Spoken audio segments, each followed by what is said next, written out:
Loveless. 1, 2, 3, 4, 1, 2, 3, 4. Royalty and rednecks are alike. They both like cutting and picking fights. Biscuits and baked beans where they don't belong.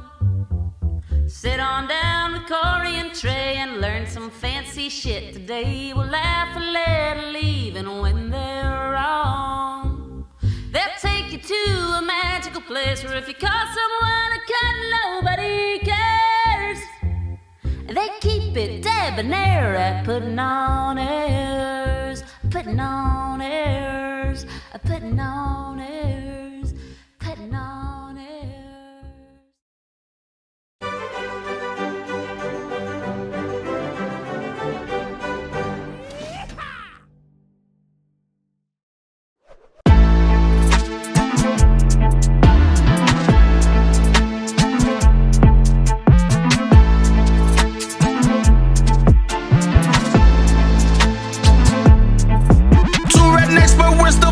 Putting on airs. We might not know much about history, we don't care. We gon' get drunk and we talk about yachts. We gon' get drunk and we gon' talk a lot. Dress real fancy, sit in our chairs, sip on our tea, putting on airs. We collected from our love of Downton Abbey. We collected, we found out we're both so fancy. Hey, what's the difference between rednecks and royal families? Only money, cause they both have sex with family. Ew. Putting on airs. What other rednecks to talk about foreign affairs?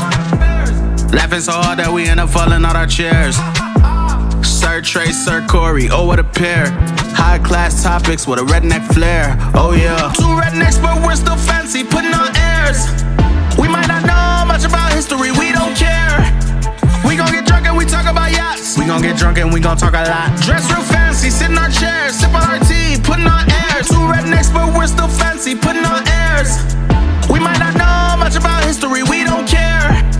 We gon' get drunk and we talk about yachts. We gon' get drunk and we gon' talk a lot. Dress real fancy, sit in our chairs, sip on our tea, putting on airs. Okay, it's Team Squirrel or Team Trae.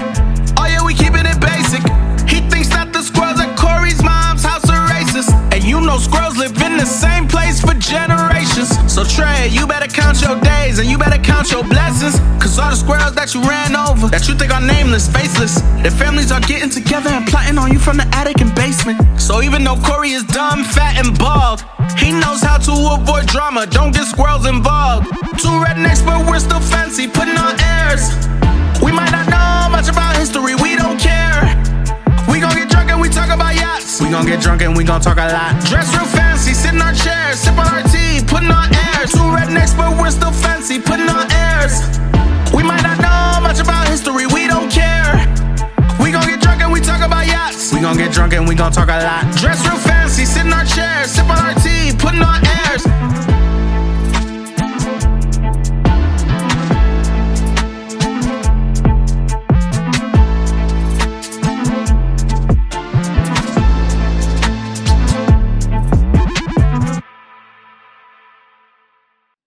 This episode is sponsored by BetterHelp and Every Plate. What's up, Airheads? Welcome back. We're here in the virtual Airstream studios. I'm Trae, that's Cho. How you doing there, Corey? I'm good. You know how I know that not only do I love you and you're one of my very best friends, and also that I love what we do?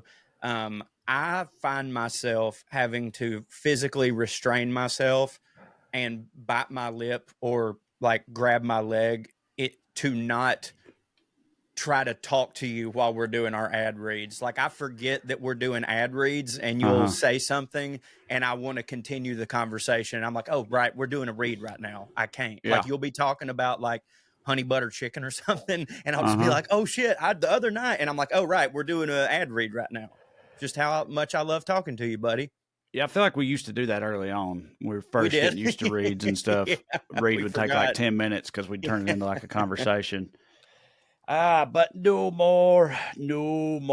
So I wanted to follow up. I know that you've gotten some feedback from last week's episode. Is that correct? We're talking about the daddy list. And I keep hearing about it too.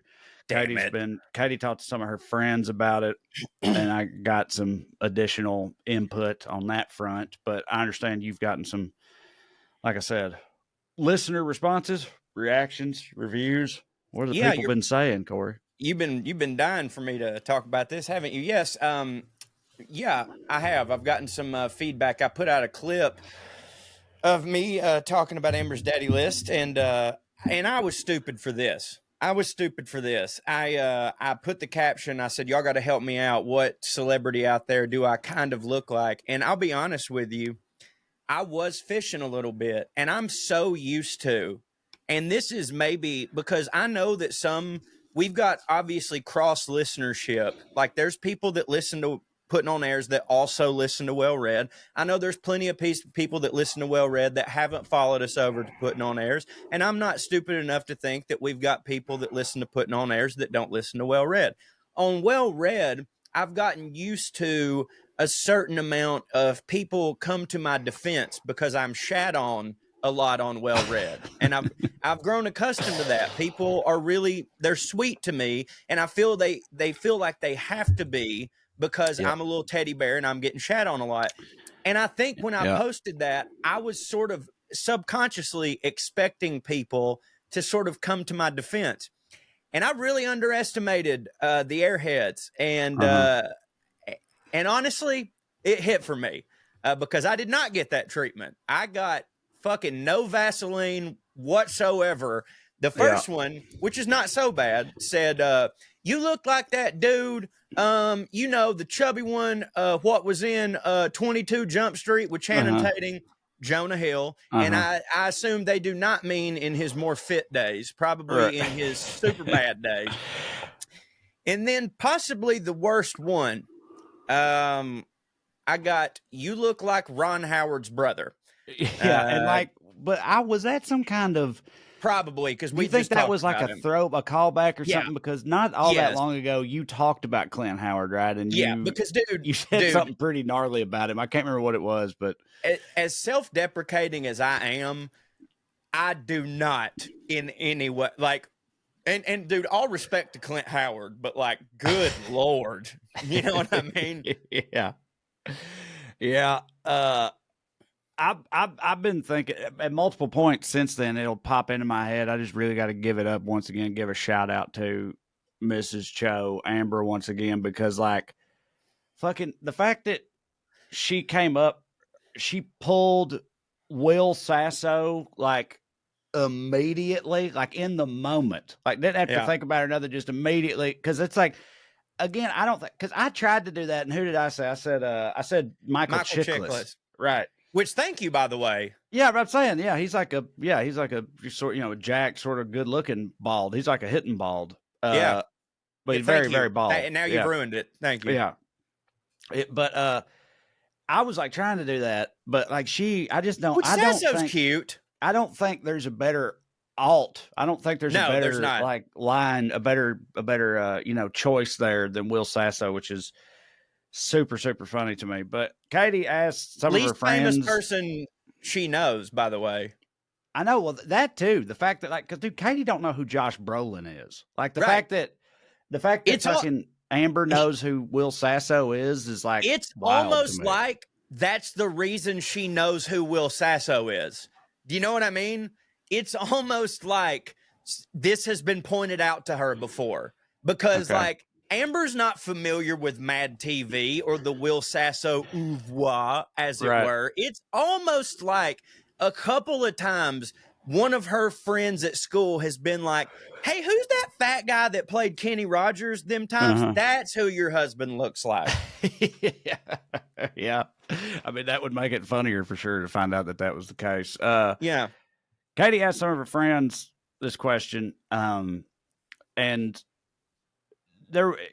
some of them are like, you're gonna commiserate. A couple of them you commiserate with, and a couple of them, at least one of them might piss you off. Like, for example, one of her friends, who I told Katie I wouldn't say her name because whatever. But anyway, not that anybody would know her anyway. But one of Katie's friends said, when Katie asked her the question, her responses were Seth Rogen and about me. No, not about you. Just her daddy list. Oh, sorry. We were talking about you specifically. Well, you said it might piss me off. You'll understand in a minute. Katie didn't ask them who they thought you looked like. These people don't know what I look like. Well, I know, but you said it might piss me off. That's why. Yeah, it'll make sense in a minute, I think. Okay. She just asked her friends for their daddy list or whatever. And one of her friends said Seth Rogen and David Harbour. right? Okay. And Katie was like, okay, those are, interesting choices. What's that about? And her I friend, get it. who does not listen to the show, had not heard the episode or anything. Her friend goes, well, it's because they remind me so much of my husband is why, right? She was like, Okay. my husband he's in that vein. He's like that type. Oh. He looks a lot like those guys. Right. And so, right. And so it's like, she, without knowing anything about our conversation or any of this, or you and Amber or anything, she just bases her whole daddy list on her husband. what her husband looks like. That's right? a sweet lady. Yeah, right. Yeah. So that's the part that I thought that when I said I might not piss you off, but it plays into your this particular insecurity. That's However, a woman who will never get left or hit right there. Right. So, on the other hand, like maybe make you feel better, maybe make you just mad at this person because she's apparently in the same. Katie asked my sister, Paige, right? Just asked her the question to begin with. And it was funny because at first Paige tried to be like, no, not really. She was like, no, I don't really have any. I never really got over Paul Walker, is what she said. I think pre-2008 Kid Rock. But I guess Paul Walker dying in that fiery crash was just too much for her to bear, and it felt disrespectful to his memory for her to make any kind of daddy list after the fact, is what she said. But then Katie told her, she was like, well, Trae was saying you loved Leo and all this shit. Paige was like, oh yeah, no, I did. Yeah, I love Leo. And then she just starts naming off all these dudes. So she does have a list, but they are all like pre the death of Paul Walker. There's no like recent guys on there. It's all dudes from like way back, like young Leo. Obviously, my sister, she's one of the very few who went black and then did go back. But she had her right. So she got like Tay Diggs, Omar Epps from Loving Basketball are on her list. Everybody in sync except for probably Joey. You know what's a double standard? Except for the one that looks the most like you. I'm just kidding. But anyway, then Katie asked her, she's like, was there anybody remind you of, her man? She asked my sister, and Paige was like, Paige also burned her man who was not there with her. She was like, well, since a young Larry Bird isn't on my list, no. What's a double standard? Which I thought was pretty funny. I don't think my sister's man looks at all like Larry Bird, but that still cracked me up that she said that. But anyway, go ahead. That is funny. Well, I was just saying, like, if you ask girls like my sister and Paige and all them, you're like, on your daddy list, like, they can throw out like, oh, Jonathan Taylor Thomas and blah, blah, blah, and all these, and you won't bat an eye, like you won't think about it. And clearly they mean the younger version of them because that's when they were hot. But if you ask a bunch of men and we were like Mary-Kate and Ashley, Dakota Fanning, like all this shit, you go, whoa, we need a fucking disclaimer. You know what I'm saying? Maybe like Dakota Fanning, if you're all right. But like, like if I said like Britney Spears, I don't think anybody would bat an eye. But Britney Spears, but she's older than you. She's older than you. Not much, dude. Not much. That's true. Britney Spears got on my list. Hit Me Baby One More Time came out when she was like fucking 15 or something, and I was like 12 or 13. I thought she was 19. No, she was underage when that first song came out for sure. Because people in retrospect have have pointed to it, been like that was actually gross, But right. Because she was like 15 or something. So anyway, is older than us, but not by that much. She's probably younger than Mark, smart Mark. Brittany is, right. I would say. But anyway, like when I, got into Brittany, when I hung her poster on my ceiling above my bed, she was 15 or whatever. But nobody thinks that's weird if you say it now. No, it's not. But that's wild. And also, twins also, I mean, they old as fuck, and we old as fuck.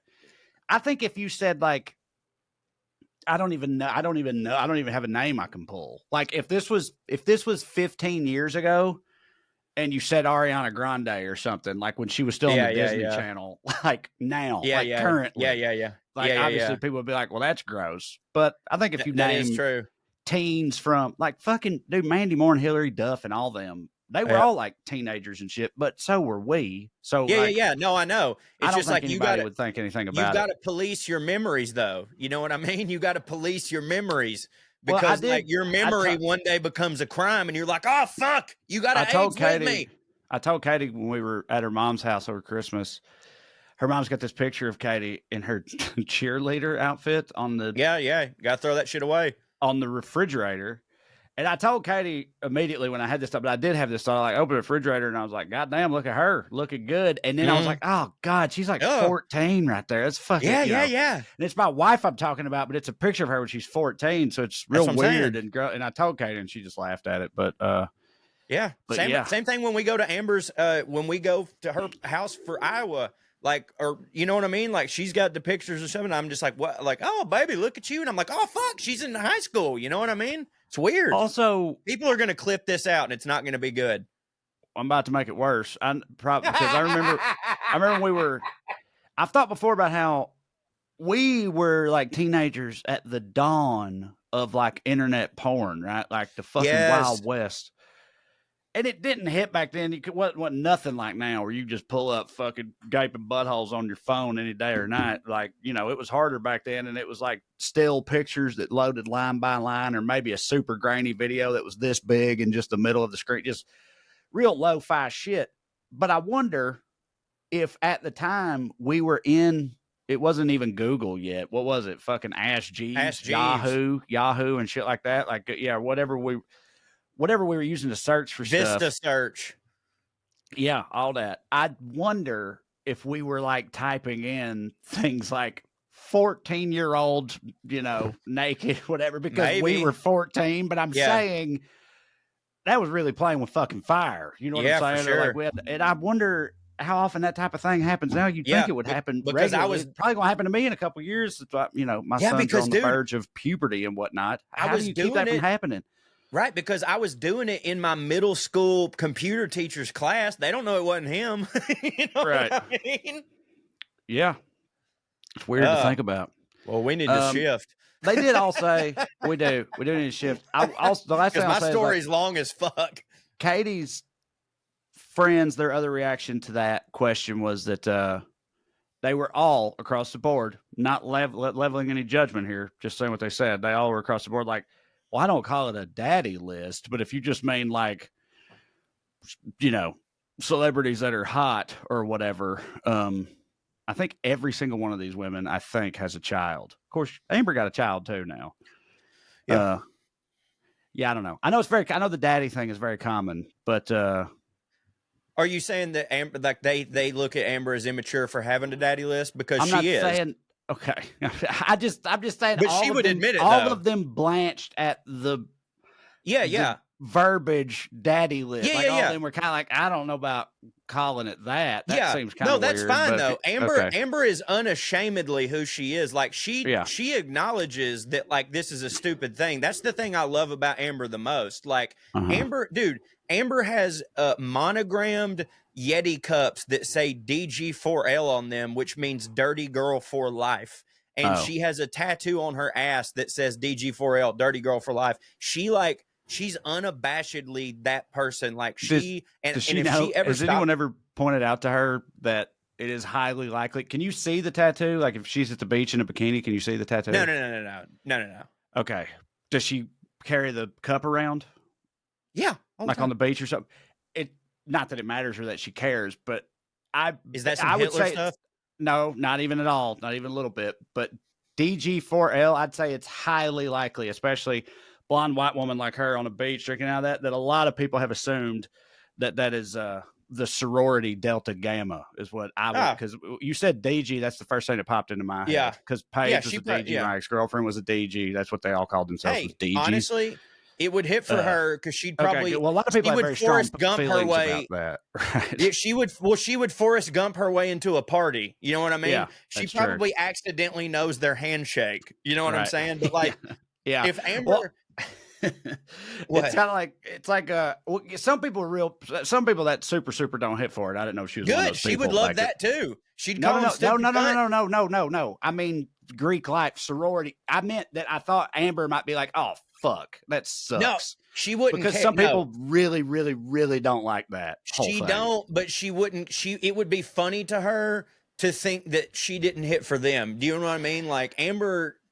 Like if Amber ever stopped being the way she is, as much as like I talk shit about her to y'all, as is my right as a man, if she stopped being this way, I would fall so out of love with her. But like she just like her having a daddy list, I believe that when she's 65, she will have it and she will call it a daddy list. Like, this is who she is as a person, and there's not one human being on earth that could be smug enough about it to her that would make her consider changing her ways. And that is her beauty. You got to call it a grandpappy list or something at that point, right? She would have both, though. She has a granddaddy list. She has a granddaddy list. Older men. The dude from like Kevin Costner is on her granddaddy list. Yeah, and sure. dude, who's Khaleesi's like head dude? Jorah. Jorah Yeah. Mormont is the character's name. Ian Glenn or something. No, that's not right. It's Ian Glenn. Yes, it is. It's Ian okay, Glenn. All right. Ian Glenn, Kevin Costner. These are on her granddaddy list. She's already started these. She's already, and she's also had to, since I brought this up to her, she's had to work on what if they're younger than me, that list. Like, and I said, I mean, Amber, I think they're just twinks, but you know, that's gay, I guess. But no, she has a granddaddy list. A thing? Zaddy. Zaddy. Zaddy. With a Z? Which Zaddy, means that like might be Gen Z daddy or something. I don't fucking know. But anyways, no, she's already got you there on the Zaddy list. Well, what the fuck are you talking about? Well, first I was just gonna say about the whole accidental fraternity sorority thing. It reminded me that I used to for years when I was like high school and college age, if I was doing if I did anything, if I hit at anything, whatever, Madden, or if we're playing pickup football or anything at all, I used to do this. Yeah. Right?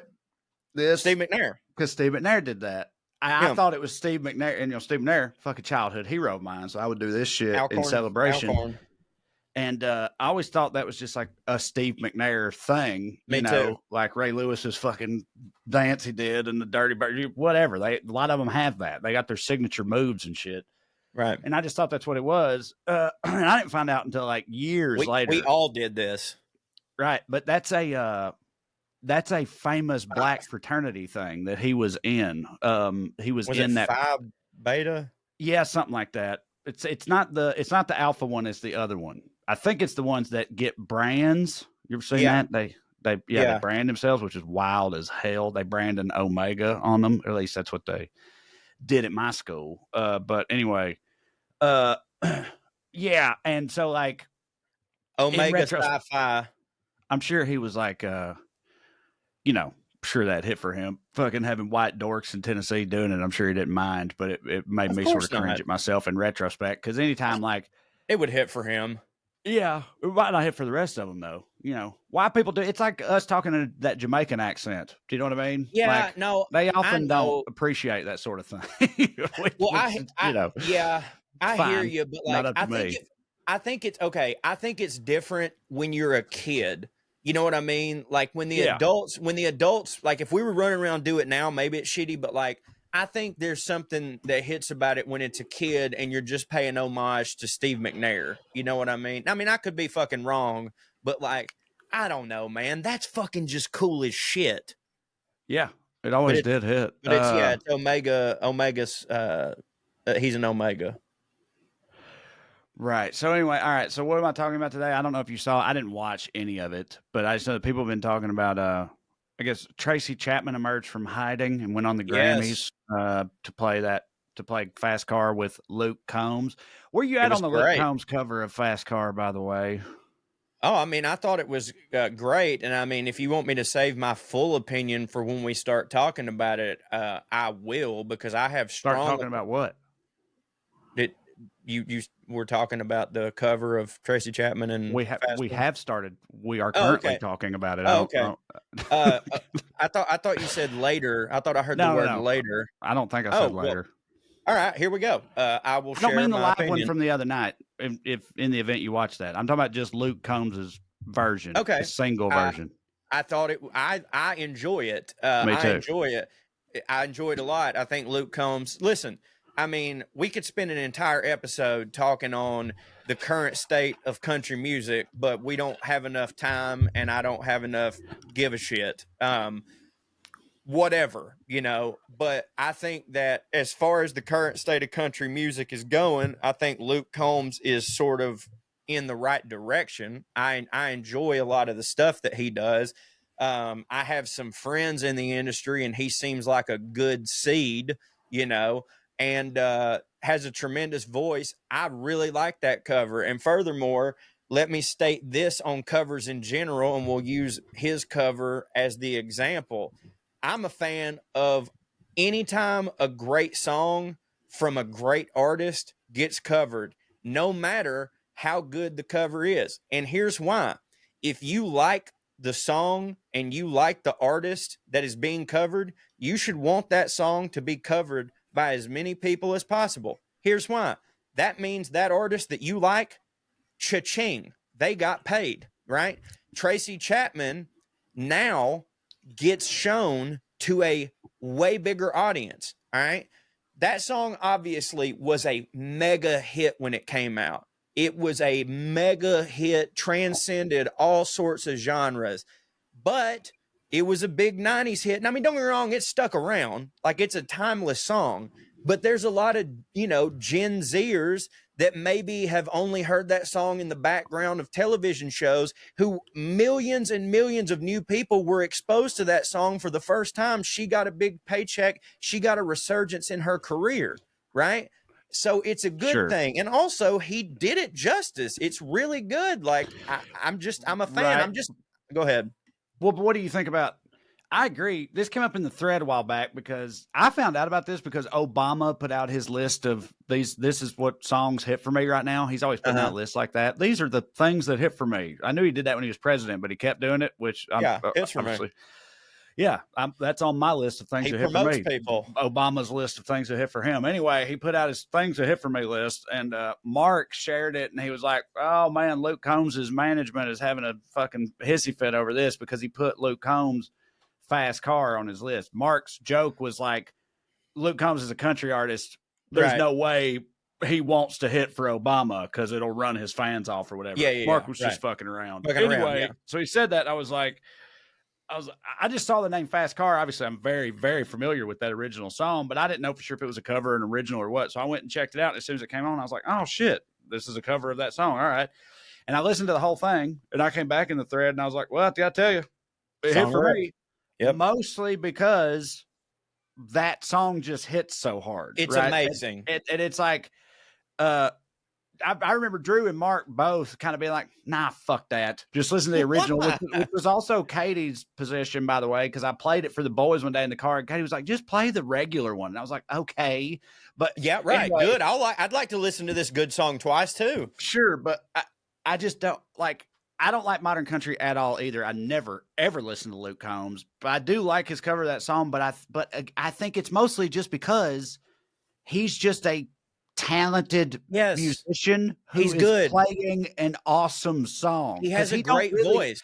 He don't really put any kind of spin on it or nothing. No, he doesn't. He just does the song. He just does the song. That might be my only problem with it, honestly. The song is awesome. Well, so I'm saying I don't know how anybody could argue that the cover don't hit because it's just the song again. Right. Just and he done has a by good a voice. different person. He didn't like, sometimes people do covers and they really make it their own, and that either super hits for people or people hate it. Right. Fucking Hurt by Johnny Cash, very different from the Nine Inch Nails version, right? Very Johnny Cash better. covered In My Life by the Beatles extremely differently. Right. And that type of shit hits for me too, but he didn't really do that. He just kind of did the song. So I like it. Anyway, this is a total tangent. The reason I brought this up is because of that, people have been talking about Tracy Chapman again, and they've been talking about how like it don't hit for her for people to talk about her, right? So I'm not. So it's been kind of ironic because all these people have been on the internet. It's like Tracy Chapman's extremely private and doesn't want anyone to interview her or talk about her or know about her private life at all. Here's everything we could dig up on the on the famed recluse, right? I'm not going to do that. I'm not going to talk about her. It just got me to thinking about people that hit real hard and just disappear, right? Like it's a dream. We could see that's what I was going to ask you. I know we used to always talk about, we always called it the one good lick doctrine. Like you just hit one real good lick and just fuck off forever. And I've always said I wanted to do that. And I think I do want to do that. I think the guy in recent history who did it the absolute best, in my opinion, is Tom from MySpace. Tom from MySpace. MySpace blew up, first big social media thing to blow up. It later died, but before it died, they had that top friends feature. Tom was every American's top friend at a period in time, hugely famous. You know, he was the Zuck and Musk and all that of the aughts, right? Because of MySpace. He sold it. Dick. He sold it for like $1 billion fucking dollars or whatever. The people who bought it, I can't remember who bought it. Google or Yahoo or one of those big giants bought it. AOL, I think, bought it, murdered it, drove it into the fucking ground, right? But he was gone. Deuces. And he just took his money and went to the beach, and he's just been on the beach ever since. He takes pictures because he likes taking pictures, but that's it. And it's like, dude, that is what's up. And some people feel that they just can't go away no matter what. But then there's the opposite of people who hit. And it's like it's almost like they never wanted to hit in the first place. Right. Or, you know what I mean? Or they just like their dream was like, to be a writer, but not to be hounded by fucking sycophants or people who people who really understand what the value of money is, which the value of money is security and freedom. It's not power. Like there's some people like Elon Musk that look at money as power, and there's some people that look at money like security and freedom. And it's like there is a certain amount of money that you can have to where you don't have to do anything anymore. Like most Americans they go, there is a retirement age. Once you make a certain amount of money, you then get to retire. But then there's this whole other group of people who are like, what do you mean retire? You can't have enough money. You know what I mean? And it's rare that someone who is able to make billions of dollars falls into the category of people who money is enough for them. But Tom happened to fall into that category. You know what I mean? Yeah. Yeah, but it's a wild and fascinating thing. So I looked up, famous examples of Americans who've done this, and I found a bunch. Obviously, some of them are like famous for that, like Howard Hughes. The whole, Leo played him in the Scorsese movie, The Aviator or whatever. Where are you at on that movie? I mean, I like it. It's not like among my favorites of Scorsese's offerings. But if it wasn't a Scorsese movie. I mean, I think it hits. I like the movie. Yeah. It's not one. Why? I mean, what about you? Well, I just think that like my thing on that movie is I think that it gets talked about badly because it's a Scorsese movie, and if it wasn't a Scorsese movie, it would get talked about better. You know what I mean? I didn't even know that people didn't like that movie. People don't like that movie? Not really, because I think I it's didn't like even know that. Because they compare it to like all the other Scorsese movies, but like I just think it's beautifully shot, and I think that but you know me, I'm such a sucker for old Hollywood shit. I just think me too. That's probably why I like it. Yeah, right. Yeah. Go ahead. I'm sorry. Another absolute first ballot Hall of Fame, one good liquor. I mean, every head must bow, every tongue must profess, is fucking Harper Lee, the person who wrote To Kill a Mockingbird. You know the rumors behind that. Tell me. You don't? I don't know until you tell me.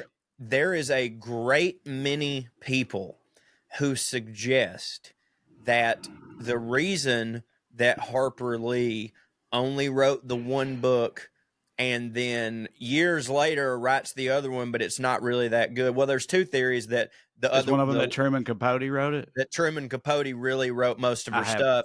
I have heard that. Actually. Yeah. Now the other rumor that the last one wasn't that good is, well, she waited so long to write it and she was struggling with Alzheimer's at the end.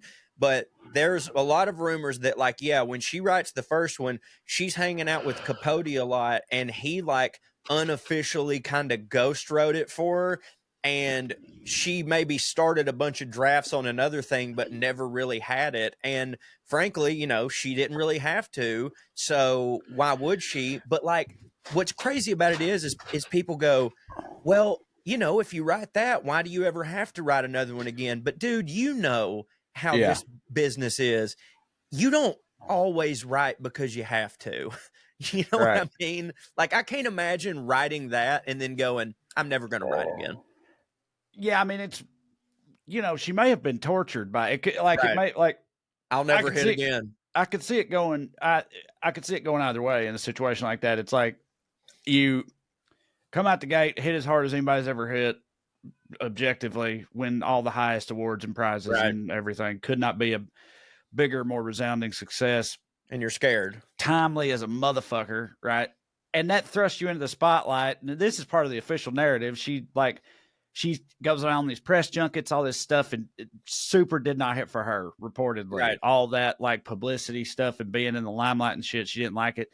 I can see it happening. You being like, all right, well, you know, I'm gonna get fucking high school English class royalty checks off this motherfucker until the end of time. So like, you know, fuck it, because all the rest of that stuff didn't hit for me anyway. Or you're like tortured by the fact that you will never, ever, ever top the first thing you ever did in all likelihood. Right. Like the pressure has got to be just immense in a situation like that. It's like, you know, my good close personal friend, Callie Corey, first thing she ever wrote was Thelma and Louise, won the Academy Award, massive success, whatever. And she's gone on to have a great career. I think she herself would admit, objectively, she has not gotten back to Thelma and Louise because that was like cultural phenomenon, hard to replicate type shit. But she's tried. But she's kept going and she's kept hitting too. So, you know, like, but I you can do it,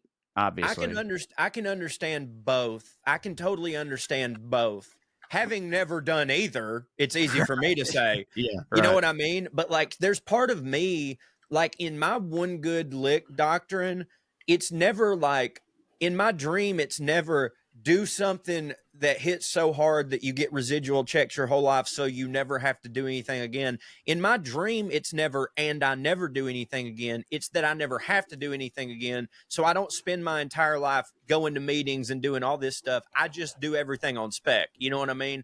I continue working, but like if HarperCollins doesn't want to buy my next book, I self-publish because I don't need the fucking money. But like, you know, as like the creative people that we are, I'm like, I wouldn't even, what do you mean I don't do anything? I don't do this shit for the money. I have to have the money to live. So I do things. But like, if you take away, if you give me all the money in the world, I'm still going to do this. Like, matter of fact, at the beginning of our careers, that's why club owners had us under their thumb, because we were going to do it anyways. They'd just give us $100.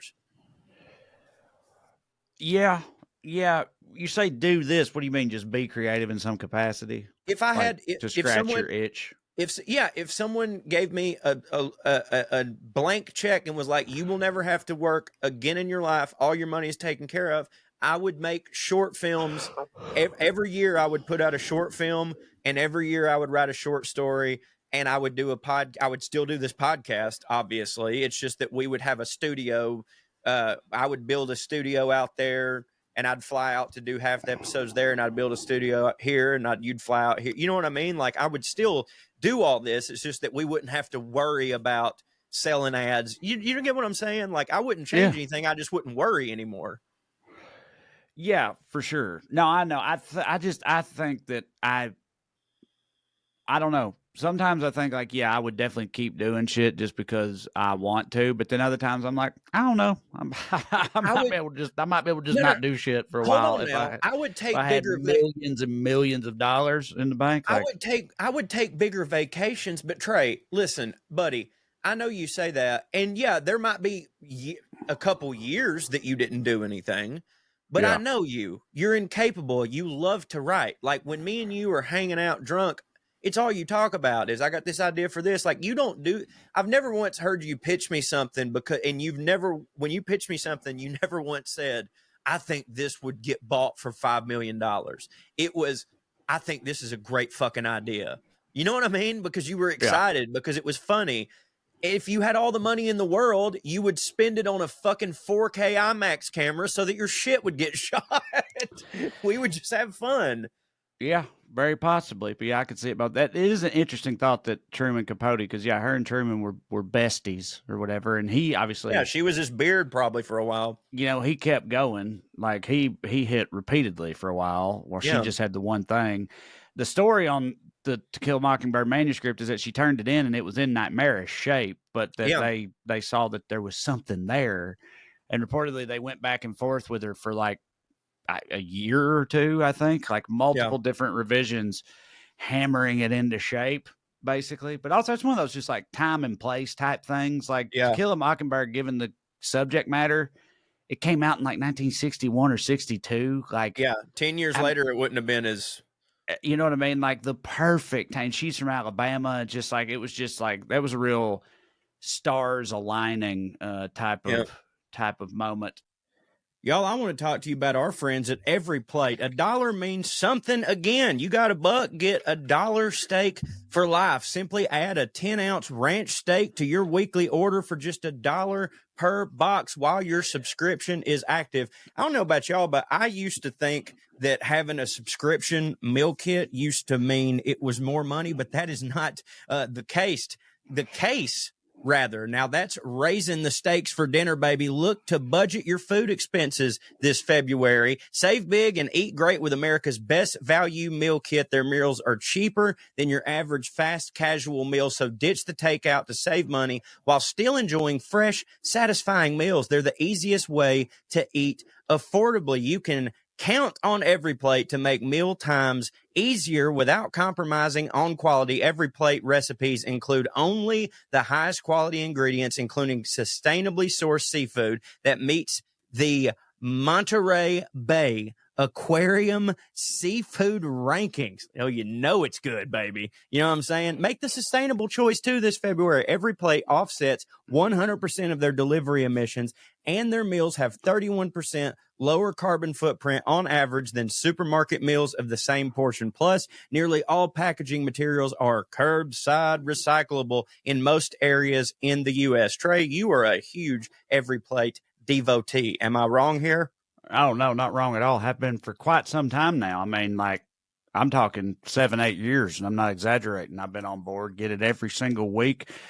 Huge part of my life. Became a big fan immediately. The thing I liked about it right off the bat was that I used to get so annoyed with myself. I'd go shopping for groceries and I'd try to plan things out because going to the grocery store don't particularly hit for me. So I'd try to plan the whole week out or whatever and buy all the stuff I needed.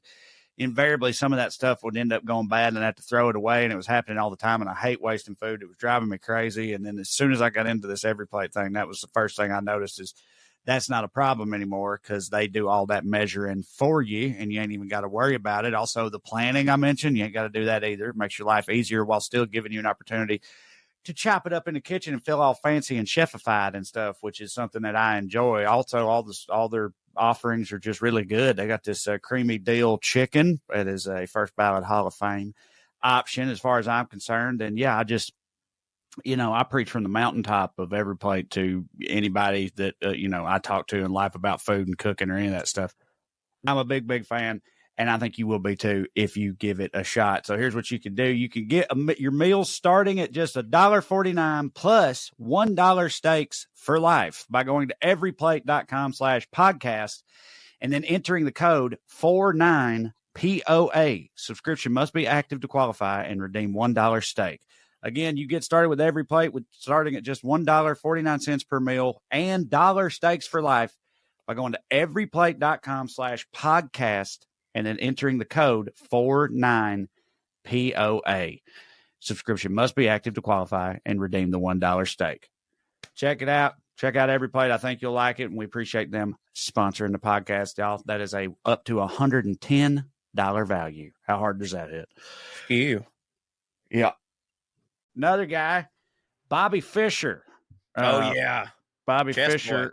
chess prodigy in the 60s. And I do mean prodigy. Like when he was like 7 years old, he went to this exhibition that a grandmaster was having in New York. And he did lose to the guy, but he like played him tough for like 15 or 20 minutes. And everybody in the crowd was like, what the fuck is going on? Because again, he's 7 years old and he's playing against a grandmaster. So, I mean, he was like, by every definition, a prodigy, won all kinds of chess championships, became number one in the world, became a grandmaster, won the world championship multiple times, set records, innovated in the chess game, changed rules, all this shit.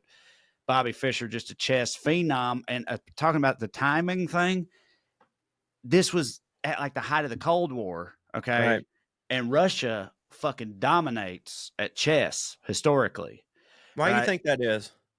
I think they just play the fuck out of it. And also, like, they probably got like chess factories where they got like, kids that show promise. They get shoved into this gulag where they fucking make them play chess all goddamn day or fucking work the fields or whatever. I don't know. But like they typically dominate at it. we were trying to beat them at anything and everything at that time. And Bobby Fischer is an American, you know? So like, again, he became a cultural phenomenon. Dude, I was thinking the Russians, man, we had to be pissing them off so much because like there was the Miracle on Ice, right? Yeah. The moon, obviously. Yeah. Again, like we talked about on Well Read recently, like they beat us in every single milestone in the space race, except for the Super Bowl at the end, making it to the moon. And because of that, no one remembers the rest of it, but it's true. Like they were whipping our ass, but we beat them to the finish line, and that's all that matters. And all kinds of, anyway,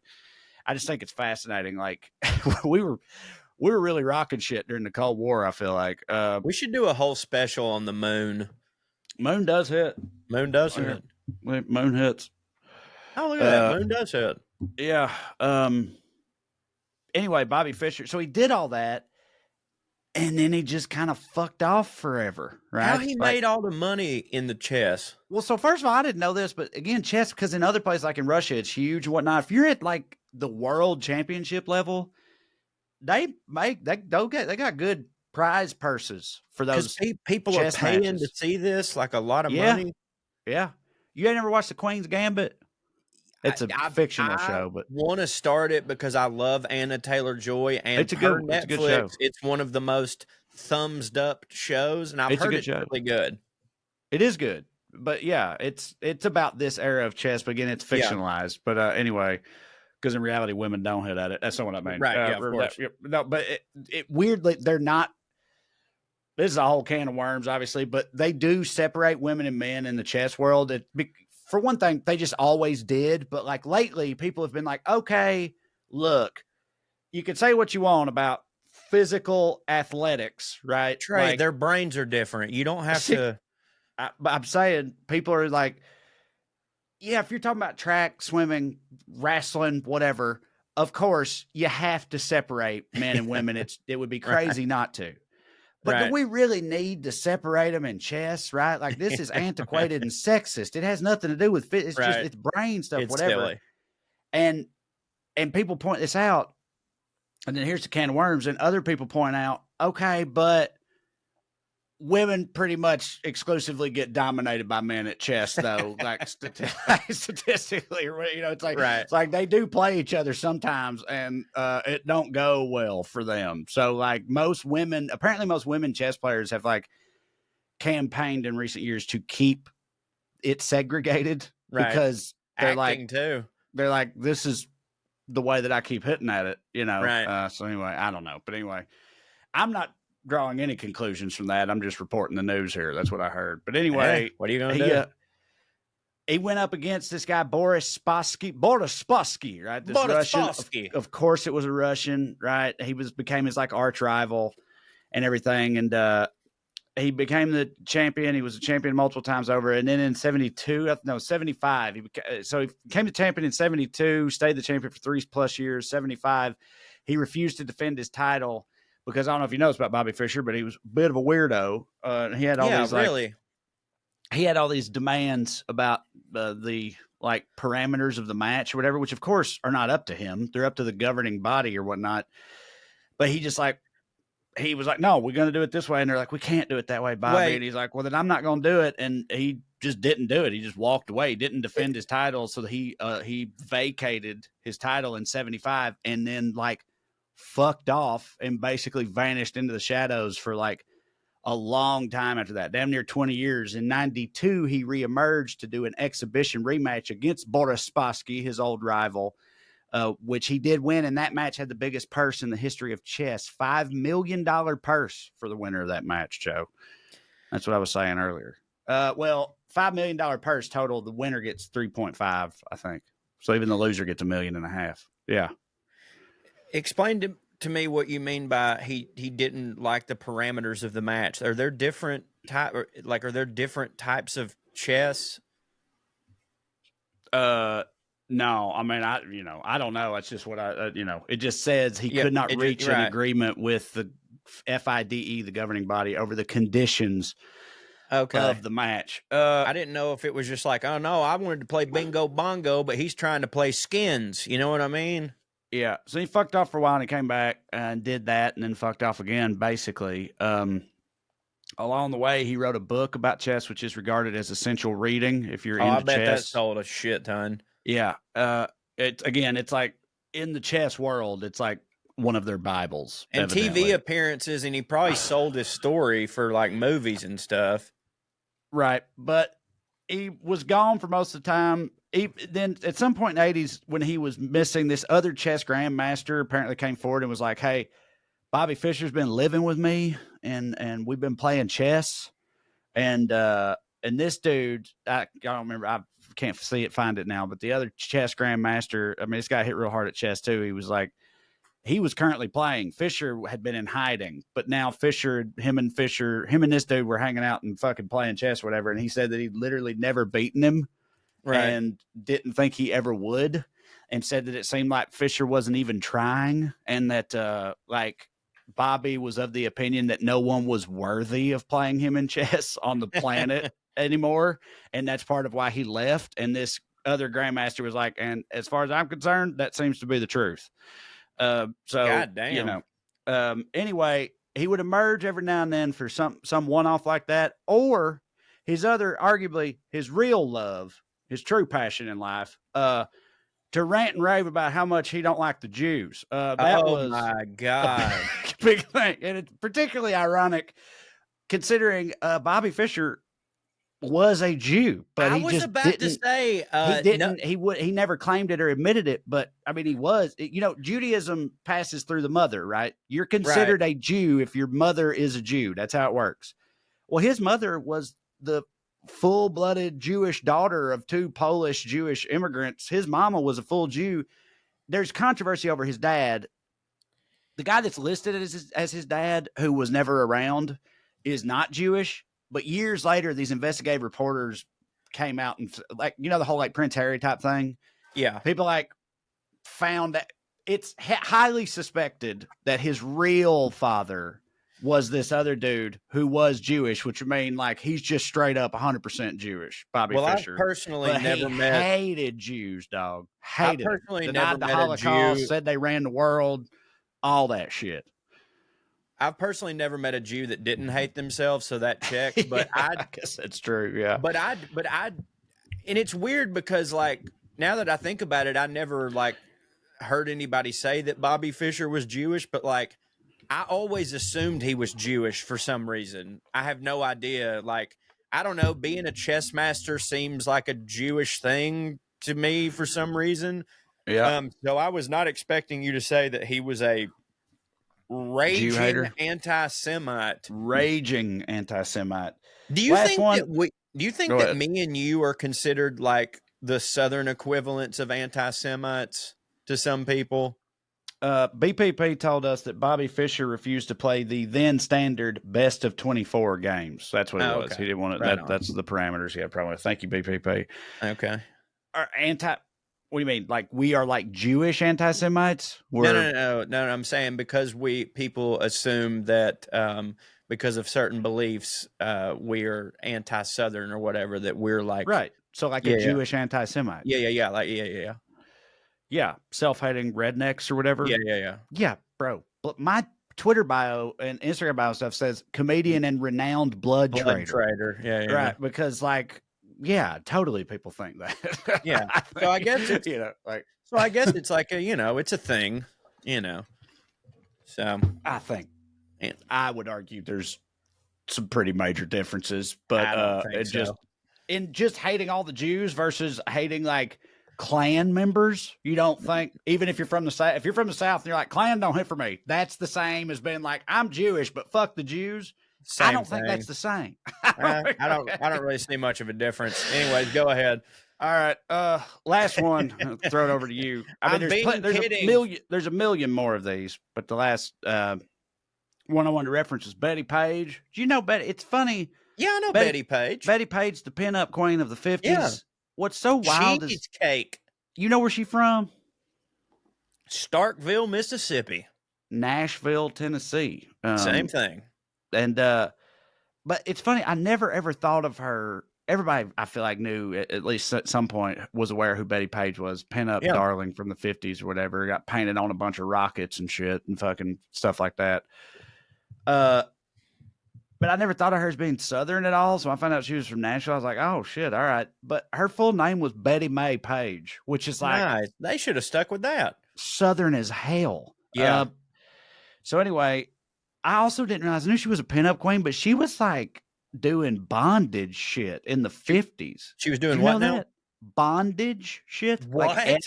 Like ball gags and whips and shit. Yeah. That's In wild. the Now, 50s, dog. every pinup Like- thing I can remember her from, she's wearing like a black bustier type thing.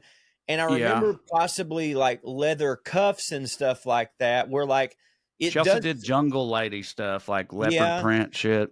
So like I can definitely see like, you know. She made a lot of those herself, by the way. No doubt. Mm-hmm. A lot of Okay. those outfits she wore in her iconic shoots, she made herself. Southern But anyway, women know how to sew, buddy. she was the salutatorian of her class at Hume Fogg High School, which is like the most prestigious or hittingest high school in Nashville. It's like a smart kid school, and she was I love salutatorian that. of her class. Despite being molested by her drunk of a father, naturally, Oh, and boy, being it's given getting up more- to an orphanage at the age of 10 for a couple years. She had a fucked up childhood, Lord, and was she still reincarnated as you? right. She still managed to hit and everything, and then but she went to a church in Key West, and there was all kinds of different races there praising the Lord together, and it moved her so much. She like Racist or races? races. There were so many different Okay. types of races. Like there was like Cubans, blacks, whites, all in Yeah. one church praising the Lord together and being, what's the word? Like when you celebrate, but for Jesus, there's a word for that, right? Reveling. No, I mean, reveling. Sure, but there's another. I don't know. Communing. I don't know. I feel like there's a word for like fucking really partying for Jesus. Reveling counts, but I just feel like I there's know no what you mean. it doesn't matter. Yeah. But anyway, fucking. God damn it! You're fucking killing me here. Rejoicing. Dale said praising. I already said praising the Lord. Rejoicing. Nah, sure. Any of that's fine. Anyway, I'm gonna remember it at 3 a.m. and text it you. inspired her so much she gave her heart over to Jesus, which don't hit, obviously, and that effectively ended her pinup career in 1959 because she don't hit. No, because she thought the Lord don't want her showing her titties and stuff. You know how that goes. But the devil was making her so much money. I know, I'm with you. Yeah, I wonder if she came to regret it later because she kind of again then disappeared, and then Hey, say that she got saved one more time. Betty Page got saved. Yeah, there you go. Including at one point, she worked full time for fucking Billy Graham. Do you know that? Yeah, I know. It don't hit. I should have saved it. I agree. It don't hit. But anyway, and then, years later, she kind of just disappeared into obscurity. Then in the 80s, you know how like when we were in our 20s, girls were fucking all of a sudden obsessed with Marilyn Monroe again. Put Marilyn Monroe on backpacks and purses and all kinds of shit. If you don't love me at my worst, you don't deserve me at my best. And I'm like, bitch, you're drunk on Four Loko. Get the fuck out of my apartment. Yeah.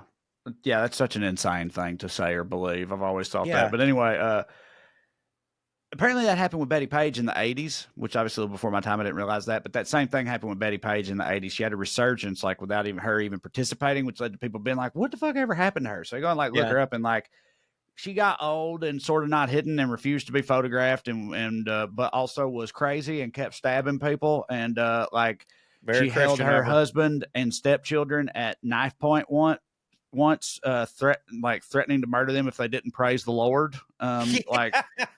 You'll have that. Yeah. So she attacked 2 different landladies, stabbed one of them pretty bad, got put in a mental institution for 10 years, right?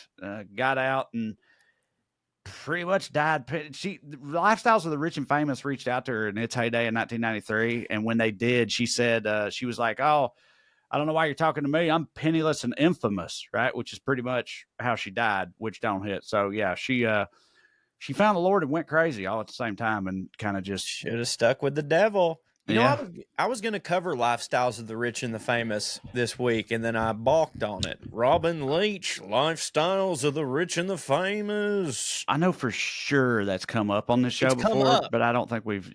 It's come up. I did a dive on our old episodes. We've never covered it at large, but it has come up. Betty Page, man, I would have never guessed that she. I'm telling you, dude. See, it's a tale as old as time.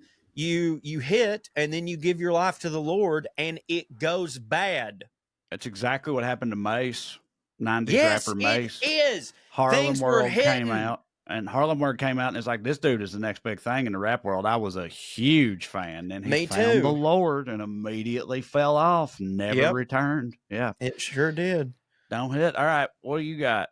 Well, I need to pee, and then as soon as we get back, Trae, I'm going to talk to you about now my very favorite war, and you know that I love war, the War of the Emus. Mm-hmm.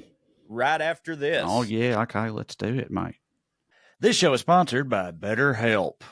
Y'all, it's around this time of year early on, and in a given year, we all start thinking about, what do I need to change? Things we could do better, things you could change about yourself. We focus so much on what we should be doing differently in order to improve ourselves. I'm not saying there's anything wrong with that or that we shouldn't do that. It's just, what about all the stuff you're doing right? Maybe there's places where you're already crushing it. Does it have to be new year, new you every new year? Maybe it can be, same you, but hitting a little harder. Why not? All of us have something that we're doing right? I mean, every New Year's we get obsessed with how to change ourselves instead of just expanding on the things that we may already be doing correctly. You should give yourself credit sometimes. Maybe you finally organize one part of your space. You want to tackle another.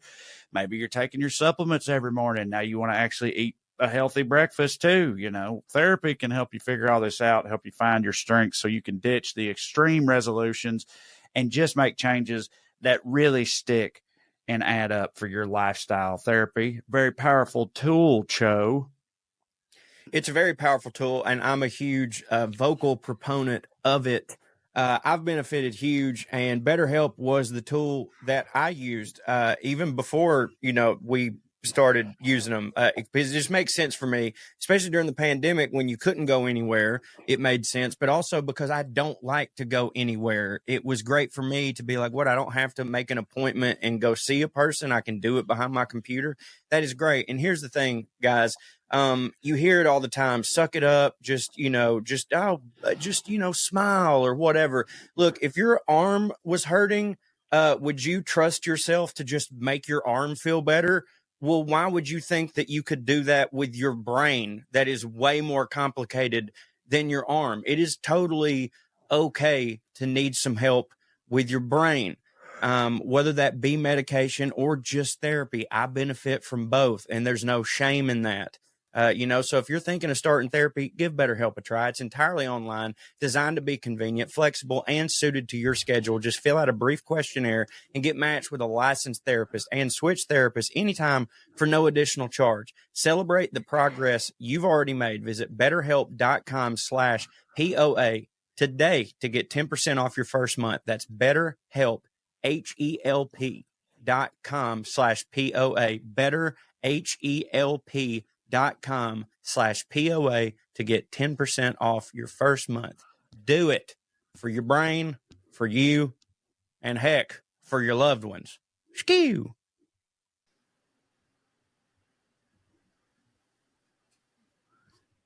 All right, we're back. What was that? Some kind of like potion, cocktail, like Woodford Reserve, antioxidant. Oh no, just whiskey. Shot of whiskey. Okay, that hits harder. I thought you were on like a clean living thing as of late, so I thought it was like fucking apple cider vinegar or something. Remember last episode what I told you? That didn't hit for you?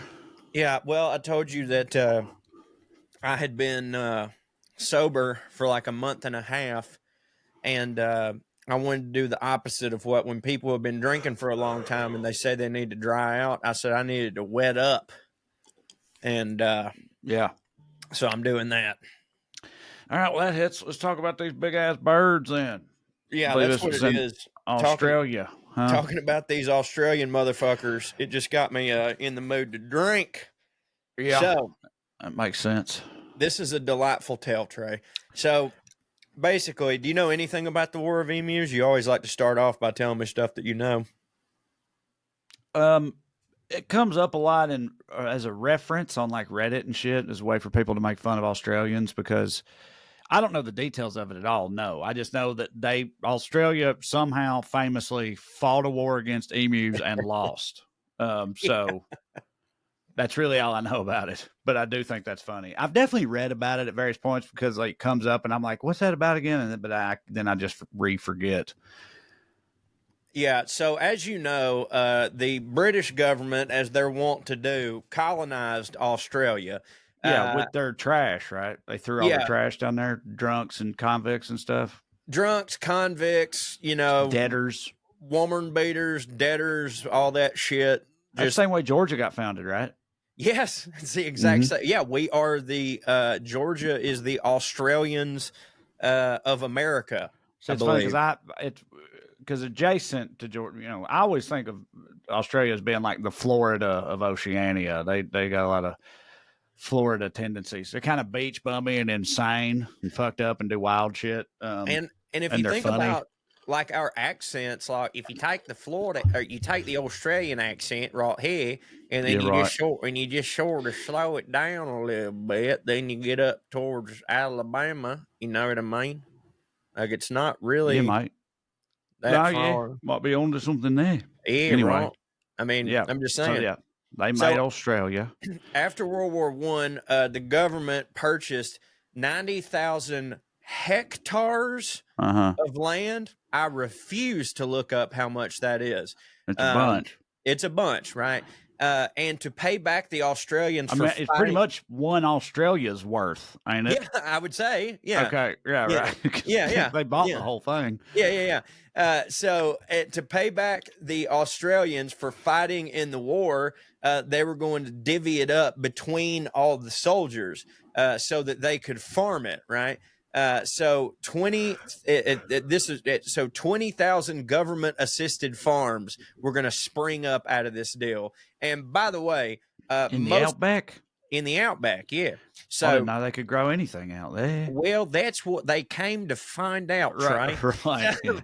Also, by the way, most of these soldiers had never farmed, so it got divvied up between 20,000 government assisted farms sprung up out of this, and it got divvied up from the top down. So, like the better soldiers got the good land first, and the last ones ended up having to take land in Perth because I'm led to believe that Perth don't hit, which I never knew. It's just that Perth is all the way. I mean, Australia is like almost as big of a country as fucking America is, but most of all of it is empty except for around the coast because the interior, the outback is fucking uninhabitable basically, or just about. So like Perth is like the only major city on the western side of Australia. So it's like every other Australian city is over here on the east, and then 2,500 miles away by itself is Perth, all the way on the opposite side of the country. But I've heard that the city, in spite of that, the city itself is supposed to be lovely.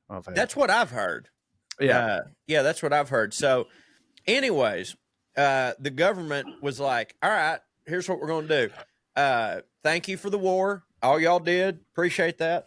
We're going to let y'all grow wheat, and we will buy it back from y'all for a shit ton of money. And so what constituted a shit ton of money back then was 14 shillings for a bushel. But here's the deal. Another problem that they didn't actually have as much land as they thought they had. So some of these soldiers got supremely fucked. And not only were they fucked on the size of their land, but as we mentioned earlier, some of it wasn't even a little bit farmable at all and had huge infestations of rabbits who just sit around and fuck and make other rabbits.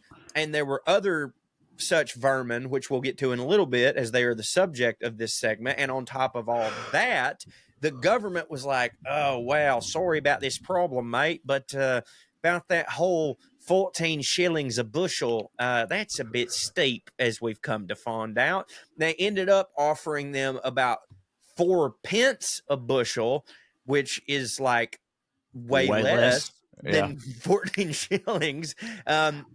And Trae, before you How much jump, is that in dollary dues? it's a law, and the didgeries is even less. Yeah. No, I think it's like a fraction of a dollary do. That 4 pence, shillings, dollary do, shekels, of all these whimsical types of currency. Anyway, go ahead. Well, I know this is all very confusing to you, Trey, because this is the government, and we both know that they care about their veterans. It's over there should be the same as here. But regardless, for them, 4 pence is better than no pence. So they start growing their wheat. But herein lies the problem. Do you know, Trey, off the top of your head, who loves wheat? Animals. Emus, Trey. Yeah. Emus love wheat. So now here comes all these emus riding up over the hills like the fucking dirty dozen, and these farmers' fields become the goddamn Appomattox courthouse, baby. So these farmers are sitting there. They're growing wheat for the first time in their life. They see these fucking emus come over their land, and they don't know what to do. They're not farmers, they're soldiers, so they just start shooting at these emus, and they're just like, I don't know anything about farming, but I'm a dead aim with a rifle. So they start fucking just start shooting at this emu, and they notice that they're like, this emu's not going down. You know what I mean? They're like, I know I'm hitting it. Like I was just shooting at Germans, and this emu's not going down. Like this dude shoots this emu like 6 times, and he's like, it's still coming at me 45 miles an hour. And they realize that, like, dude, emus can really like take a hit. And by the way, we're talking like, I'm not talking about a couple emus. We're talking 20,000 emus cresting this hill. So the farmers are like, well, we can't do this on our own. So they turn to the people that were supposed to have their backs in the first place, which is the Australian Army, more specifically, Major General P.W. Meredith. So the government's very willing to help, Trae, but not really because they actually give a shit, because they don't, but because they see this as an opportunity to beat their chest and say that they care about the troops, because they see an opportunity for propaganda. So because, dude, listen to this.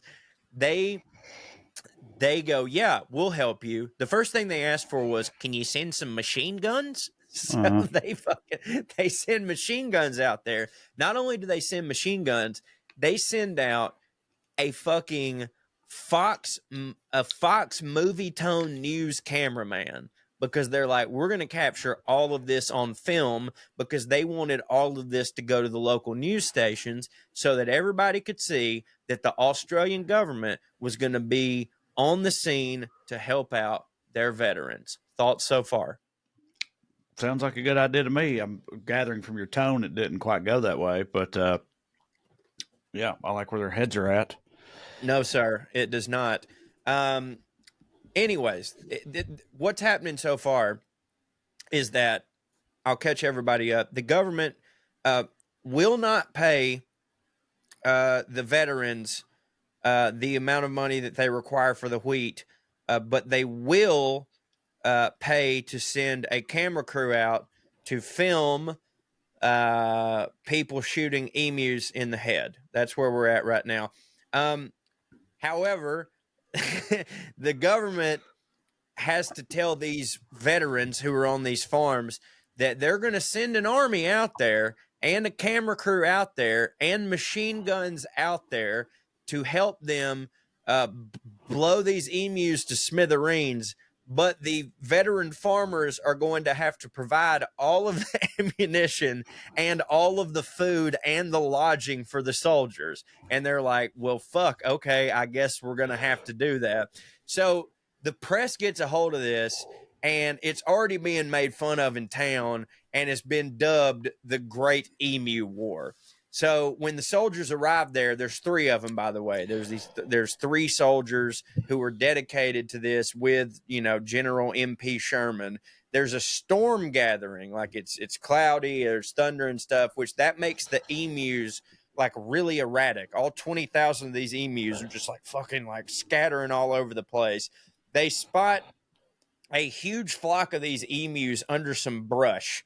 So this army of 4, the general and the 3 soldiers, they just start opening fire with machine guns, and their first round of fire comes up short. They can see the dust, like, you know, fire everywhere. And when the dust settles, they can realize, like, okay, all 20,000 of these emus are still sitting there, like, totally fine. And after all of that is done, they had only killed 2 emus, and they have like wasted so much money in bullets to kill 2 emus. So General Meredith, he's like, all right, we got to pack it in for the day. And he's taking this very serious. Like, all of this is being treated like a genuine army mission. Like, this guy, like, they're in fatigues. Like, this is like a fucking, like an Aaron Sorkin, like, drama. You know what I'm saying? Uh-huh. Well, yeah, that's just, man, he's a colonel or general or whatever. Those dudes, you know, they take shit seriously, even when it's birds. Right. And the press is giving them shit. And so fucking General Meredith had promised on the second day, he tells them all, he like holds a press conference, and he's just like, I promise you, today we're going to bring back 100 emu skins, and I'm going to make hats out of all of them from my battalion. So on the second day, General Meredith and his men, they're holding up in the house like he's making all of his plans, because he's telling them all, he's like, listen, the emus are hiding out in the woods. So Meredith is like, they can't stay there that long because eventually they're going to need water. Okay. And he's like, and he's telling everybody, he's like, listen, emus, they normally don't fraternize with each other, but he's telling everybody, he's like, I'm afraid that these emus have made a pact. Okay, like, right. He's telling everybody, like, he's getting super serious with it, because he's like embarrassed. You know what I mean? Like, the first day in his brain, he's like, all right, I'm a fucking general.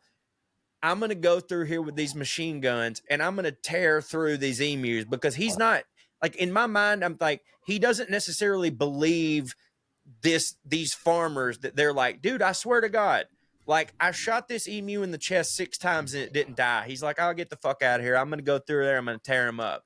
Right. So, like, he goes through he's like, this will be a 1-day job. I'm going to have my machine gunner come out there, and then it doesn't work. And so now the press is on his ass. Everyone in town's making fun of him. And he's just like, no, I'm telling you, man, like, I know that emus, you know, naturally aren't like a species that works in tandem, but after 1 day, I think that these emus are smart emus. You know what I'm saying?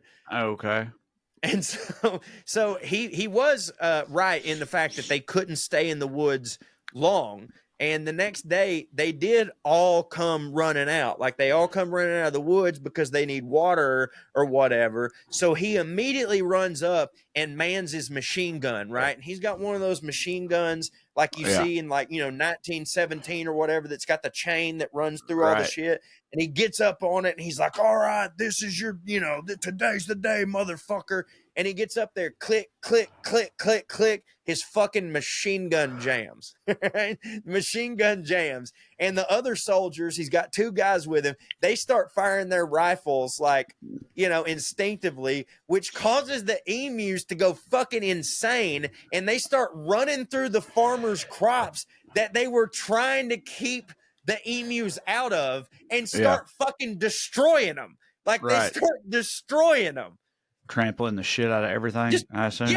It's trampling the shit out of them worse than if they had literally done nothing.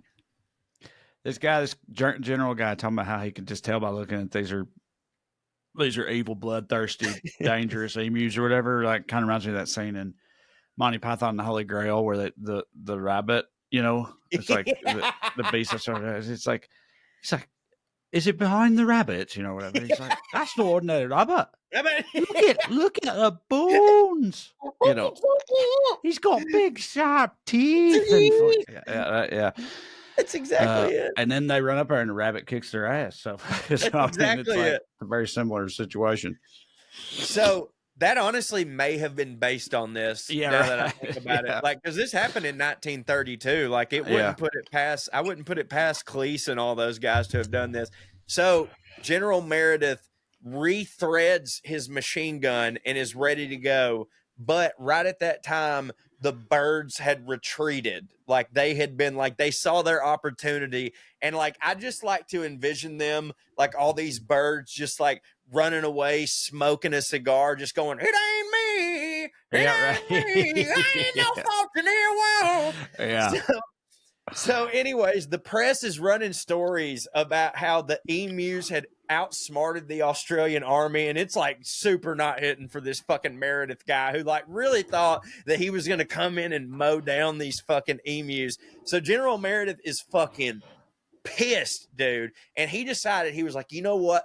Fuck my plans, right? So he took one of these farmers' trucks and just strapped his machine gun to the top of it. Like, he just puts his machine gun on the top of it. Bro, and this guy sounds like fucking Stephen Lang's character from Avatar or something. He's but like exactly that guy. An Australian who's fighting birds, though. But like, it sounds like he's going rogue. He's fucking jerry rigging up machine guns to the stop of a stolen train. He's like, fuck it, I'll do it myself then. You know, like, it's just all very on the nose. You went more Jason Statham You're than right, Hugh I did, Jackman there, but I liked it. But no, he's exactly that. Because, dude, again, and I'm probably not conveying it as much as I should, but like, this guy is, again, Army generals have one speed. Like, he's treating this like fucking Rambo. Yeah. And he's getting fucking worked Waxed. to death Right. by these fucking emus. And like, the Australian press, rightfully so, is taking him to fucking task. And like, you know, when you're doing something fucking R-worded, the best thing that you can do is to like take the piss out of yourself and like admit self-defeat.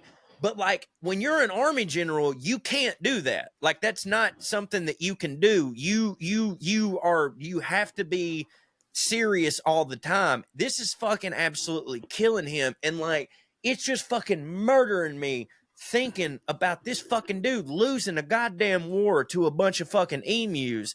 And like, I don't know, just like, I'm just picturing this dude being, in my mind, this dude is being played by David Lynch.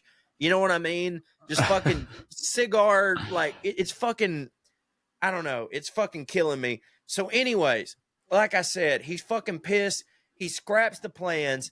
He took one of the farmer's trucks, strapped the machine gun to the top of it, and he's just driving it through the goddamn Australian outback, right? Well, Trae, can you think of a couple problems with that? The Australian outback is not flat fucking terrain. There's potholes. There's fucking ditches everywhere. So he's driving this motherfucker. He's got the machine gun and shit. He's chasing all these fucking emus. He's firing, and the shit's just going. He's not hitting a single fucking emu at all. Like, all the bullets are just going errant everywhere. The only bird that he actually fucking killed was one that ran out in front of his goddamn car, which, by the way, caused him to run off the road and wreck into a fence that they had put there to keep the emus out. So he knocked it down? He knocked the fence down. Yeah. That was there to keep the emus out. Trae, the war lasted for 6 fucking days. In the end, General Meredith damaged more crops than the emus were damaging in the first place. Yeah. When they did the debriefing, Meredith was as fucking stone-faced as Jack Nicholson in A Few Good Men. They were asking him about all this, and he was just trying so hard to save face. He was like, the damage done by these birds has to be seen to be believed. And they were just giving him shit about it. And he said, I'm telling you, if the Australian army had weapons that had the equivalent durability of these ostriches, we could take over the goddamn world. one politician was asked if the soldiers should get medals for this, and he said, if any medals are to be awarded, they most definitely should be awarded to the emus.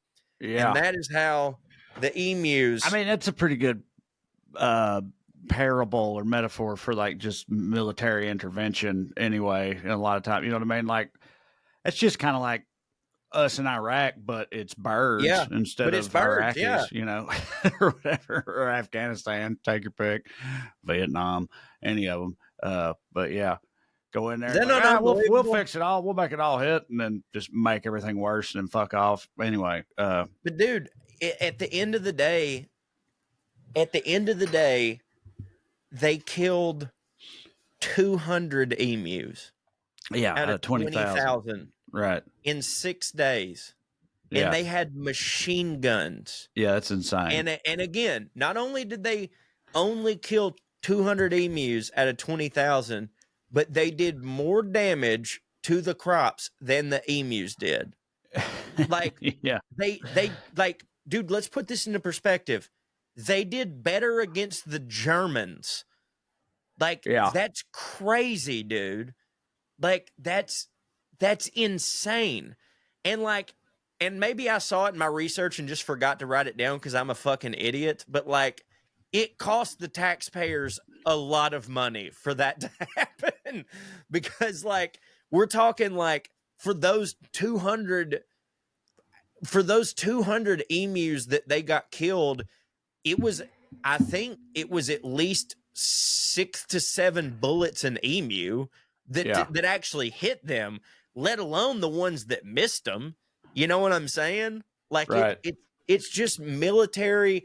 There's a great podcast, which I didn't listen to for this research, but there's a great podcast called Lions Led by Donkeys. And that phrase alone is just so apt for military incompetence at its finest in this regard. And frankly, I'm happy to be talking about it when it's not in America, if that makes sense. Yeah, does hit. BPP Texas and said a hectare is equal to 2.47 acres, or roughly 2.5 times the size of a football field, which implies to me that a football field is roughly an acre, which would also mean that if there was 90,000 hectares, it'd be 225,000 acres thereabouts. That's so a about lot. 225,000 football fields worth of land. That's a whole lot. It's a shitload. That's about a whole Australia, ain't it? I have no idea, dude. We don't realize how big shit is. You know? No, we don't. Like, shit's big. Shit is big. Yeah. Hey, by the way, before we get into airmail, I would like to tell everybody that we're getting close to a big milestone for this podcast that we just realized. We're getting close to our 100th anniversary, and we will be announcing the actual date and time soon, but we're going to live stream this motherfucker. Ain't that right, Trae? Mm-hmm. We're going to live. That's what we're going to do. Big, we're going to live. 100 episode. 100 episode. We're going to live stream this motherfucker. And by the way, that is because the people on our Reddit, our airheaditors, suggested it. I took to Reddit. How do you say it? It's our what is it? What? Our Reddit, like it's our Puttin on airs. Think so. Yeah. Yeah. People on our Puttin on airs. I took to our Puttin on airs and said, what would y'all like for us to do for our 100th episode? And, you know, pretty much the overwhelming response was y'all should live stream it. So we're going to figure out the date and time that works for us, and we will let y'all know, you know, possibly on the next episode. But thank y'all for everyone that is participating over there at our Puttin on airs. And thank you all to everyone who sends us airmail at puttinonairs@gmail.com. Here we have today's first entry, Fabio's name. Dear Corey and Trae, as a lesbian who'd never flick her bean for Fabio, here's a little onomastic gem I thought would amuse y'all. Fabio is the Italian form of the Latin name Fabius, which means bean grower or bean farmer. Please keep up y'all's wonderful work with POA and weekly skews. Laughter heals. Warmest wishes. Aofi, pronounced Efa. Well, I fucked that up. P.S. Y'all can use my name if you want. I guess you don't like well read. That's fine. You gotta understand, he's not going to read ahead. He's going to read as the words happen, right? So you know, you can't if you're going to put your name and then the pronunciation after it. That right there is what's going to happen every time. You just got to know that going forward in the future. Well, see, this is what I knew. That finally, a person that doesn't listen to well read but listens to the other hits. There you go. Thank you, Efi. I've already said it wrong. Guarantee it. Subject line, Daddy List. Hey, Corey and Trae. Love the conversation about Daddy List this past week. Did you hear how I started talking as soon as I read Daddy List? I went into radio voice. Hey, Corey and Trae. Love the conversation about Daddy List this past week. Y'all need to take a look at Archive Dilfs on the Twitters for some of the current popular daddies. They did a fire list, which has since been deleted. Okay, I'll check it out. Which is last fall of the top DILFs, which included some of my personal favorites. My personal daddy list, for the record, David Tennant. Did you see him as the 14th Doctor? Sure did. Pedro Pascal, Mads Mikkelsen, Oscar Isaac, a tie here between Michael, not Martin, damn it, Michael Sheen and Taika Waititi. Is that how you say his name? Taika Waititi, I think. Yeah. And as Ed in Our Flag Means Death. Yeah, I love all those dudes. You definitely named dudes that if I had to be gay, I'd fuck them because I respect their work. So appreciate that. Oh, right on. Subject line: Last Stop Laramie, the Aussie equivalent to Tiger King. I selected this one specifically because I wanted to highlight an Australian motherfucker for this week's episode.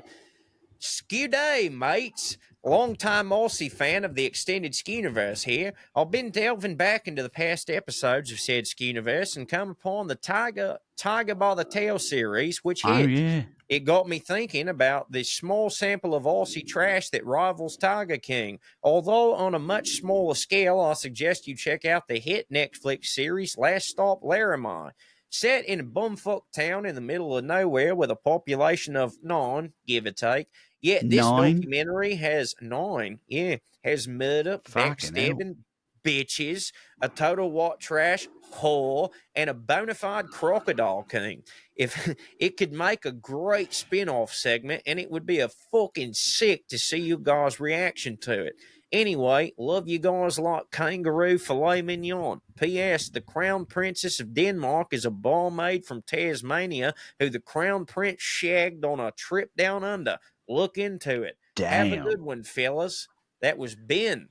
Thank you, Ben, and I hope that my accent wasn't too offensive. That little part there at the end, it was a bit of a bombshell. Did you hear that? He said the Crown Princess of Denmark was a barmaid in Tanzania. You know what? Tasmania? Tanzania? I was so worried about the accent that I kind of didn't hear it. It's Tasmania, right? It's Tasmania, the island Tasmania. Tanzania, I think, is like an African country or something like that. You know what? Anyway, they got those devils down there, you know, those Tasmanian devils, and make the noise and spin little tornadoes. I'm going to forward that email to you so we don't forget Tasmanian tigers, too. You ever seen those? Tasmania, off the coast of Australia, the Brits, reportedly, killed every last one of their natives. So, fun fact. I believe that's called a genocide. Yeah. That was they were really doing high level colonialism at that point. Anyway, and I think there's a good chance that Last Stop Laramie or Laramie, whatever it is probably not on American Netflix. Probably. But you know, if you got VPNs, which we do, and you know how to make them work, which I don't really, even though I pitch them on my YouTube page. Then, you know, you could just say you're in Australia and watch whatever Australian Netflix you want. You know, I just tried to watch an Australian show with the boys. It's called the Nowhere Boys. It's like a Hardy Boys meets sci-fi in the woods. Like it's like a group of 4 friends out in the woods and weird shit happens, but not in a gay way, like in a lost way. I'd Anyway, like it's it if supposed it to be was in really the gay good, way, and I wanted to too. watch it with my sons, but you can't get it here. It's an Australian show. You can buy it, but Would you text me that when you get done with this? Because that sounds like right up me alley. the show. Yeah, Yeah, okay. yeah. Well, I mean, like I said, Hardy you Boys got to and buy it. sci-fi? You got to buy it. You got to Well, I buy it don't like a mind season at buying a it. time. I don't What? mind buying it. Okay, then. Yeah, Yeah, I'll I've text you money. again, no problem. Oh, Um, yeah, you're right. It is Laramie. we switched Let's accents, stop but I'm Laramie. fine with it. Not me. I didn't try to. Well, you went, yeah, a little bit, sort of morphed. Last question here. Question about pork. From Randolph. Why is roast pig classy and pulled pork trashy? What's the classiest non-alcoholic drink to have while eating with people? Some of us got conditions. Keep on carrying on, y'all. You yoked out some bitches. Randy Moly. The most classy non-alcoholic beverage. Well, let's go with the first one first. Why is roast pig classy and pulled pork trashy? Only time I've had like a full-blown roast pig. I mean, In Hawaii. Yeah, Hawaii. Yeah, yes, Hawaii. And I mean, that's kind of still trash. That's what I was going to say. Sort of. I'm not saying. I get what they mean. Big fancy banquet hall, beautiful bronzed pig on a table with an apple in its mouth. I know that that's a thing. I still don't. I don't automatically go to I don't automatically go to high class when I think of a pig roast. Me personally, I don't either. But that's just my opinion. And then most fanciest non-alcoholic drink, I like a Fresca, like a sparkling water, just like a seltzer, right? Pellegrino. Yeah, which is just a sparkling water, right? But it's like the fancy brand. Pellegrino or I had an Australian buddy wants to wrap this back around. His family made I assume he wouldn't mind me saying this. They had a high-end bottled water company named Tasmanian Rain. We're talking about Tasmania. There you go. That's good. That's a good business if you can get into it. Get people to pay an exorbitant amount of money for fucking bottled water. I remember when we were first I won't say being wined and dined, but when we first hit Hollywood, you remember when we first kind of hit and we thought oh, things are going to happen. And Val took us, we went to the Beverly Hills Hotel to have a meeting. And it was the first time people were do you want still or sparkling? Yeah. And our managers were oh, sparkling, of course. And they brought an iced bucket and they had Pellegrino water. I just, from then on, I was if you've got Pellegrino water at the table, that's the height of luxury to me. Some of them juices, yeah, they got fancy juices, Yeah, a fresh squeezed orange juice is luxury to me. But I'm saying the green kind with wild shit in it. You know what I mean?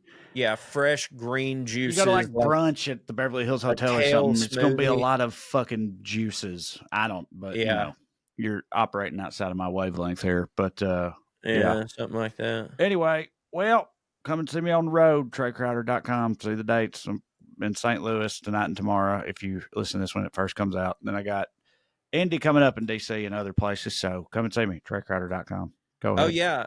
Yeah, do that. And also bonuscorey.com is not only my Substack, but by subscribing there, you're helping me finance some projects that I'm working on. So you can look at it that way too. Not only do you get things every week, but you also help me finance some things I'm working on for the future. So bonuscorey.com. It's $5 a month.